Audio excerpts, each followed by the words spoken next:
Okay, hello everybody. This is Brooks Lindsay, the founder and editor of debatepedia.org. I wanted to go over the arguments in a more lighthearted topic, which is the Vuvuzela in the World Cup in South Africa, and some people are calling the ban the Vuvuzela. Potentially not that significant of a debate, but definitely it's been all over the news recently, so I figured we'd create an article on Debatepedia, and I'll cover the pros and cons right now. So essentially the Vuvuzela is a horn that has been prominent in African culture, but it also exists elsewhere under a different name. But it's been really ingrained in the soccer culture in South Africa for decades.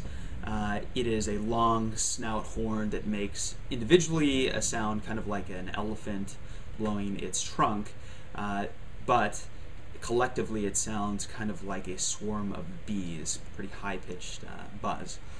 So it is, as I said, part of the South African tradition, and this is an argument in itself. So a lot of Africans say something like, quote, "I feel like an African when I blow the Vuvuzela." This was Hendrik Maharala from Johannesburg. Another person says, who's actually on the local organizing committee for the World Cup, this is Rich Makondo, he said, quote, "Vuvuzelas are here to stay and will never be banned. The history of the Vuvuzela is ingrained in South Africa. As our guests, please embrace our culture. Please embrace the way we celebrate." And this is in itself a little bit of an argument. If you're going to be coming to the World Cup in a certain country, the standard should always be to embrace the culture that is where it is being hosted. So if South Africa wants the Vuvuzela, it's been part of the tradition, then guests should respect that. Pretty good argument, I think. And even TV viewers should probably be respectful of this too. Now, however, some say on the tradition front that singing has been actually a bigger part of the tradition of South Africa than the Vuvuzela. So as the South African World Cup Organizing Committee Chief Executive Danny Jourdain said in June, quote, "I would prefer singing. It's always been a great generator of a wonderful atmosphere in stadiums, and I would try to encourage them to sing. In the days of the struggle against apartheid, we were singing. All through our history, it's our ability to sing that inspired and drove the emotions." So yeah, this is probably a pretty good counter-argument, and it's a wonderful thing when you're in a stadium and there's singing and chanting going on that's kind of a collective, coherent thing, where there's an ebb and flow, there is a certain, lyric to it that might be nationalistic, or it might be cool, it might be kind of antagonistic and, talking smack, which is always a good thing in a sport. With the Vuvuzela, all you have is this just monolithic tone. It's just a meh the whole time, which is not exactly interesting. It's not exactly evocative. It's more boring than anything, or at least some people say this. A counter to this would be that the Vuvuzela creates such a loud noise, much louder than the human voice, that it creates a crazy intensity in the atmosphere, something that you really just can't get from singing, a kind of just vibrant noise that could compel the players, compel the fans, compel even TV viewers. So there's obviously back and forth in terms of how it affects the environment, the ambiance. Now for the players themselves, there's a lot of pros and cons.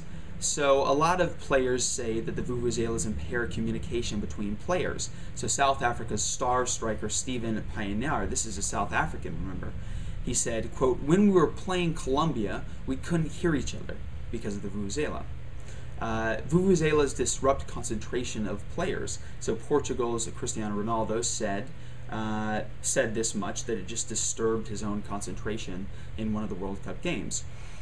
Also, Vuvuzelas disrupt players and others' sleep at night. So France captain Patrick Evra claimed they performed poorly in a game in early June because, quote, "we can't sleep at night because of the Vuvuzelas." So that's a pretty big problem if people are blowing it all through the night and players can't sleep. Ultimately, we want our players to be playing as well as they possibly can on the field, so if Vuvuzelas get in the way of that, then maybe that's a problem. But another person says as a counter-argument that the Vuvuzela helps motivate players. So this is a 23-year-old Sazi Melwatika And again, this is on Debatepedia's article. Quote, "It's our way to motivate players." He's a fan, obviously. He feels he's motivating the players when he's blowing it. And Vuvuzela sales are economically beneficial in South Africa. So I think this may be significant because hundreds of thousands of the Vuvuzelas have been sold. If you put a ban on it, you're obviously stripping all of those local merchants of the potential revenue that they have in selling the Vuvuzela. Maybe that's a bad thing. On to the viewing experience. A lot of people just say that the Vuvuzela is very annoying. Hard to disagree with that. Some of the quotes here: annoying, satanic, a stampede of noisy elephants, a deafening swarm of locusts, a goat on the way to slaughter, that's probably a personal favorite, and quote, a giant hive full of very angry bees. Now, if it really does sound like these things, then yeah, I can see that you might be annoyed.